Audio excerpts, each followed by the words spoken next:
Today I'm going to talk about it by three subtopics. The first, direct oral anticoagulant that has been expanding its territory. The second is pharmacomechanical thrombectomy. The last, individualization of its treatment and the prophylaxis.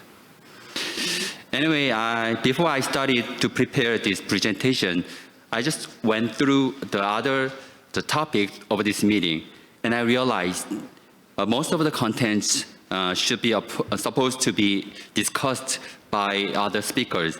So I wish you weren't there, and I hope I would not make you bored. Let me start the first topic. Nowadays, DOAC has become the treatment of choice for VTE treatment all over the world. When you look at this data from England, warfarin occupied more than 90% almost 10 years ago. But nowadays, it has been shrink, and the DOAC replaced the warfarin and has become the mainstream. The data from Stockholm confirmed this situation again. Only low molecular weighted heparin still have a role in patients with cancer. This data telling us the doctors has become more comfortable in using DOAC and to treat the VTE. Since they showed a good result of DVT and pulmonary embolism, they have published in published data in variety of different clinical situations, such as fragile patient and patient with a decreased renal function, the cancer, and the underweight and overweight from all over the countries. Last year, even levoraptan showed its safety and efficacy in pediatric patients. And also, there are many studies going about unusual sites, such as mesenteric vein, catheter-related thrombosis, and they are studying safety and vulnerable patients with liver cirrhosis and the women with menstrual blood loss. Interestingly, the comparison between the levodoxaban and apixaban will have a direct and indirect influence on the DOAC market, because many doctors wanted to know and keep asking the result from the head-to-head comparison. But DOAC always did not have a promising result in every medical condition. DOAC has for treating DVT in antiphospholipid syndrome are not recommended yet.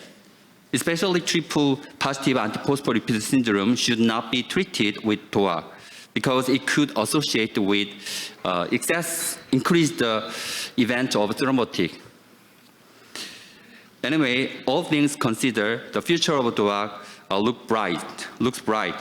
Trial will be launching to conquer the rest of the territory of VTE, but don't describe the DOAC based on the assumption for treated in unusual condition.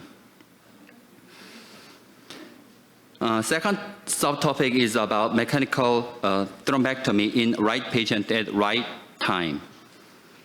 The former speaker told us the result from his two key studies. I'm not gonna talk it in detail. Anyway, last year a study was published which inspired us to use this technique in the right patient and right time. Pharmacomechanical thrombectomy demonstrates better quality of life and in patients with iliofemoral DVT up to 24 months. These studies lead us to yearn for the treatment with better techniques and tools with novel solution. Here is the full strategy to get better outcome from this procedure. The first, we are required to develop a disease-specific quality of life tools to measure post-thrombotic syndrome over old-fashioned Pilates score. Second, clarifying DVT based on the anatomical region is needed. Third, cutting-edge tool against the clot and center specialized for pain are essential.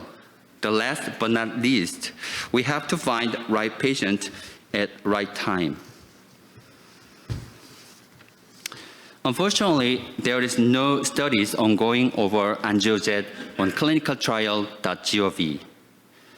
Let me show you our current strategy of Seoul National University Hospital for DVT with Mason syndrome. We check DVT by CT angiography for low extremity vein and pulmonary artery simultaneously. And then we remove the thrombus by mechanical tools, including angiojet, and deploy the stent. The patient discharged with DOHA. It all takes 2 days. We published the results of it 2 years ago. The last topic is individualization. Not just a monotonous prevention of DVT. We already have many tools to measure the risk of the DVT. But each scoring system requires a lot of risk factors, and these are so complicated and complex to apply daily patients. If the scoring system is incorporated into electromedical record and calculated automatically, it will be easy to access. This study showed that VTE prophylaxis was increased from 89% to 99%, nearly 100% after using this technology. The machine learning can give us more precise information for each patient. We can automatically analyze the many risk factors that we don't know yet. The combining being incorporated into EMR and automatically recognizing pattern will accurately predict the risk of the VTE.